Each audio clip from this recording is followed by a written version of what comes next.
I am your host Salim bin Muhammad Rafi, and here is my YouTube channel Zamir Universal. This menace, this criminal, the war criminal, the man who has lit on fire the whole globe, and everybody is going into depression. Every day he is killing and cutting the heads of people, decapitating and pulling the old and young civilians and throwing them in the great big pits and then shooting them alive.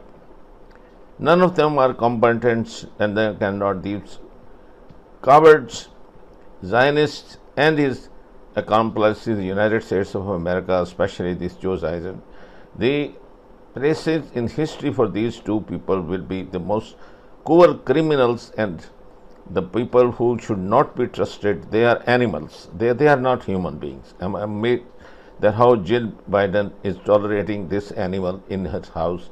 She is a PhD and teaches young students. How could she see small students being killed and see their faces, see their necks being amputated, their arms being taken away, and they are crying and starving, and no drop of water they can drink, nothing there. So this starvation and dehydration and destroying the whole of intentionally the healthcare system of the total population of Gaza is the worst crime ever seen by humanity. And I think the only way now, this movement, which has become a global movement by the young students, is to get rid of APEC first, get rid of the cause from which they get the nourishment, and they are funded to go into the Congress and Senate, and then they control a puppet. They put a puppet of their choice.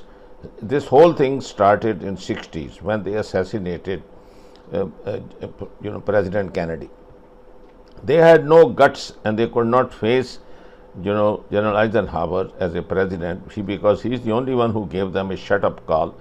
And I think this will be a real pity that if these two people are left, here in this world, they must be eliminated. They must be thrown out of the United Nations. And I think this is about time. China, Russia, and the whole of the Middle East and Pakistan and even India, and they must join hands to destroy forever and ever this country. And unless you do this, you are always going to have this. He will put his hand on one or another and do a regime change. And I am afraid that if Modi did not listen to him, then he is going to be changed and be brought a puppet at his place, so that he can do whatever the puppeteer sitting there in the White House or Pentagon desires him to do, to fight China.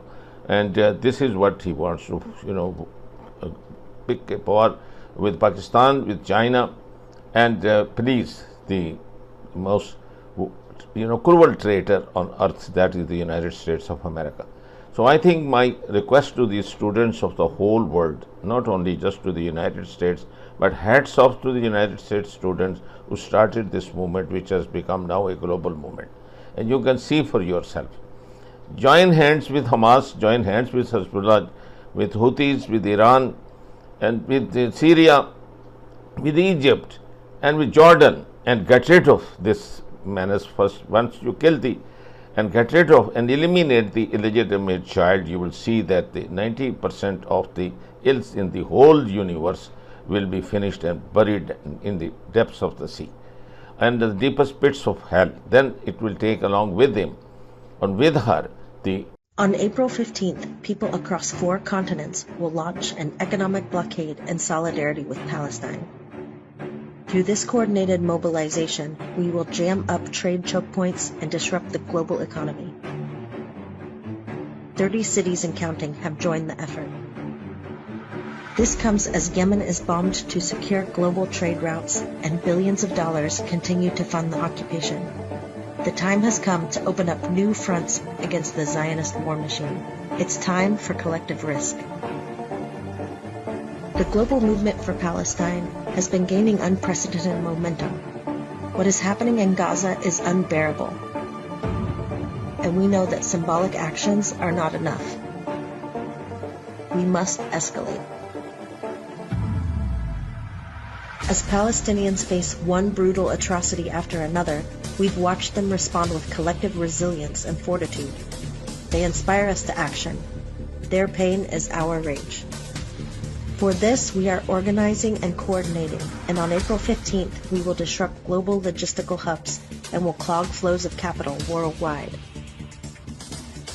In Melbourne, Australia, Taipei, Taiwan, Genoa, Italy, Catalonia, Spain, Miami, Oakland, London, Athens, Greece, Detroit, Seattle, Montreal, and in dozens of other cities across the world, we will identify and blockade major choke points in the economy.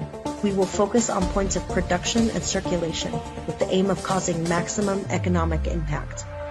If one city faces police repression, other cities will extend or expand blockades in solidarity.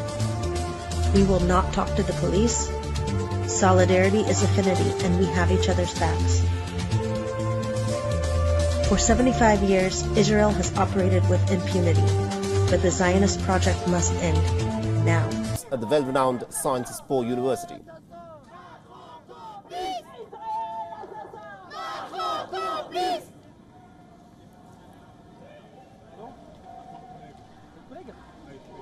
The protests by students against Israel have entered into their second week in France, with the Sciences Po University becoming the focal point of student agitation, where these students are demanding for an immediate ceasefire. The protests, however, here are much smaller in scale than what has been witnessed so far in American universities. Now, according to reports, the police entered into the Sciences Po University to try and remove dozens of students who were staging a sit-in demonstration, demanding for an immediate ceasefire in this onslaught that is taking place in the Gaza Strip.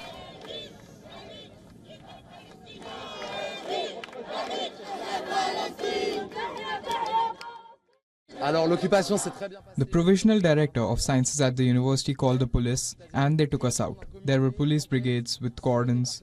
I don't know exactly which brigade it was. They took us out. The police swept away our Palestinian flags and kicked away our messages of peace. Then they took us out, checked our belongings, and also checked our identity cards.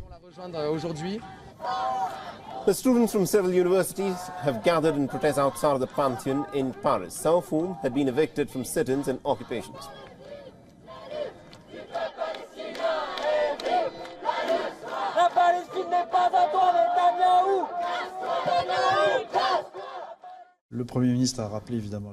The Prime Minister quite rightly pointed out that the freedom of demonstration and freedom of expression is one thing, but blocking schools is quite another. So this morning I called in the police, the third time in 8 days at Sciences Po, at the request of the school management, and that's the only way I can involve the police. So we are firmly reiterating that blockades are not acceptable, and when we are called upon, we will intervene.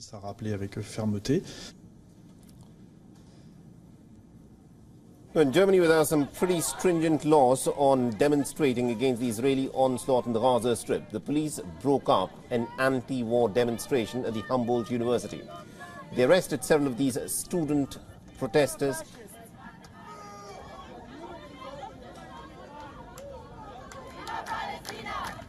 Now, the protesters wore keffirs in solidarity with the Palestinians, had staged a sit-in at the entrance of the university's main building in central Berlin. They shouted slogans such as "Free Gaza," "Germany, stop arms shipments to the State of Israel," and "From the river to the sea, Palestine will be free."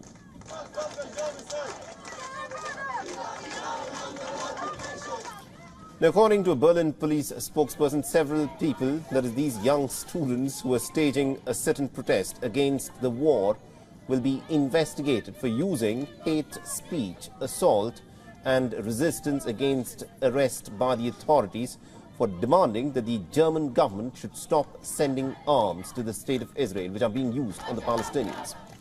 The student-led demonstrations have also taken place in Manchester, Newcastle, and across the United Kingdom. At the Newcastle University, students set up tents outside the campus buildings, and they had also raised the Palestinian flags in solidarity with the Palestinians who are under the pump in the Gaza Strip.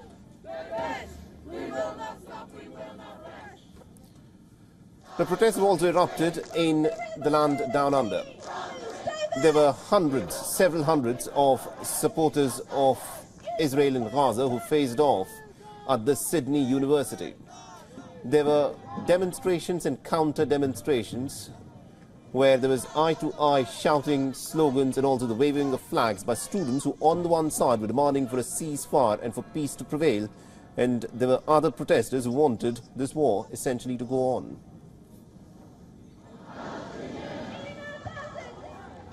I don't think that this movement makes Jews unsafe. I, as a Jew, do not feel unsafe marching in rallies or hanging out here.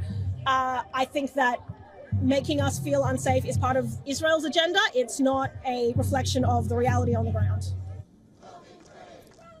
Many of the pro-peace demonstrators set up encampments outside of the Sandstone main hall as they continue to demand that the university should divest from companies that have ties with the state of Israel, much like the students in the United States and France.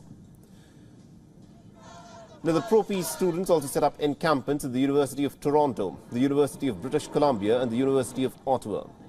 With several camps being sprung up at other major Canadian universities, the law enforcement agencies are monitoring the situation as tensions continue to rise.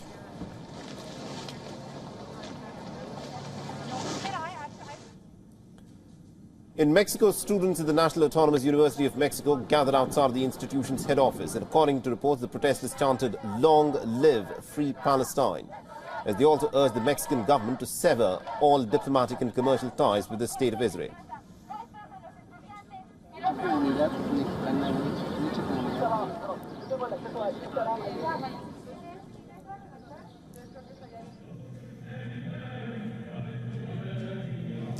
There were protests that were held in Cuba as well, where several hundreds of university students demonstrated in Havana in a pro-Palestinian, pro-peace and an anti-war rally. The students criticized the American police for repressing the students and professors at American universities, where many of these students and professors who were staging demonstrations against the American support of the Israeli onslaught of the Palestinians in the Gaza Strip have been roughed up by the American police.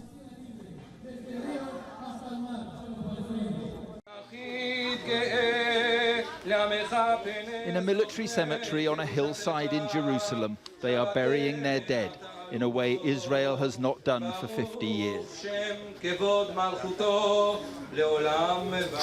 Not since a national war of survival half a century ago has this country dug so many graves for so many soldiers in so short a time.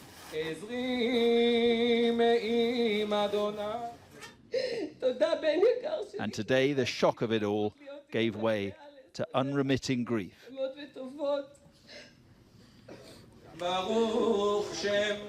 It was one funeral after another here, almost one every hour. The one we witnessed was of 21-year-old Afia Tester, whose tank unit was attacked on the Gaza border. With fighter jets threatening to drown out the eulogy, it's clear the sense of security they have cultivated here has been shattered in 48 hours. But it is, say those mourning their friends, a moment that will bring unity to a divided Israeli nation.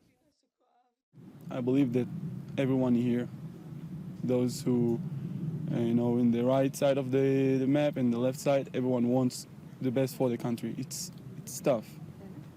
We disagree about a lot of stuff, but in the end we all want the best for the country, the best for the citizen. It's been quite a divisive year for Israel. Do you think this will bring a sense of unity? Is that something that will come from this? I would say that always in times of complete crisis there is unity. We'll see what happens afterward.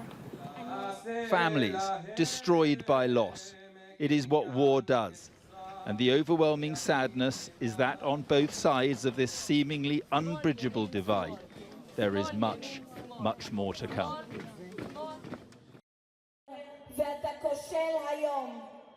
אתה ראש הממשלה הכושל שהיה בתולדות ישראל.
Hello, I'm Ted Pike, and this is my wife, Alin. Today, a foreign government, Israel, operates the most powerful lobby in Congress. This is AIPAC, the American Israel Public Affairs Committee. Through control of Congress, Israel demands and gets nearly $5 billion annually. No elected official dares criticize Israel for fear the Jewish lobby will accuse him of anti-Semitism, the kiss of death for any politician. The president also knows what Israel wants, Israel gets. To act otherwise is political suicide. The mass media, founded and controlled primarily by Jews, manipulates the spigot of information out of which heartland America drinks. The message of this contaminated source is, if you criticize Israel, you are anti-Semitic. Be safe, keep your head down, or you are fair game for being knocked off by the Zionist shooting gallery. As a result, our president and elected officials are slaves to political correctness when it comes to Jews and Israel. They cannot seriously criticize Israel, especially as the source of Mideast strife and terrorism. They cannot suggest an end of aid to Israel. They cannot even protest Zionist control of Congress. Dear citizens of America, here's some stuff that you really need to know. First of all, Jews make up less than 2% of the population of your country, but they hold every senior level cabinet position in the Biden administration except Secretary of Defense. I mean, just look at this list. And you have to ask yourself, are these people after your best interests? Are they going to do what's best for America, or are they going to do what's best for Israel? You see, the whole world knows the reality that Israel treats America like a farm. They treat you guys like cattle, like farm animals. Every single hardworking American works every day and pays their taxes. Those taxes are supposed to go to improving America and making the country better for you and your children. But instead, that money is sent overseas to Israel. America gives more aid to Israel than any other country.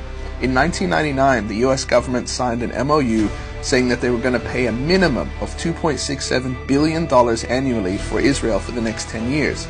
That number was increased in 2009 and increased again in 2019, and now as a minimum, Israel gets $3.8 billion from the US every single year. That's $3.8 billion a year of your money, your tax money, that should be providing you with health care, should be providing you with a college education, but is not doing any of those things. Now, in addition to financial and military aid, the US also provides a lot of political support to Israel, as we've all seen. It used its veto power 42 times against resolutions condemning Israel. Now, the veto power was used a total of 83 times. 42 of those were used to protect Israel. That's more than half. So if I was an American, I would be asking myself, why am I living on this farm? Why am I allowing myself to work and sweat for my entire lifetime, as well as everyone I know and love, as well as all my children, just to send all of this money and support away to Israel?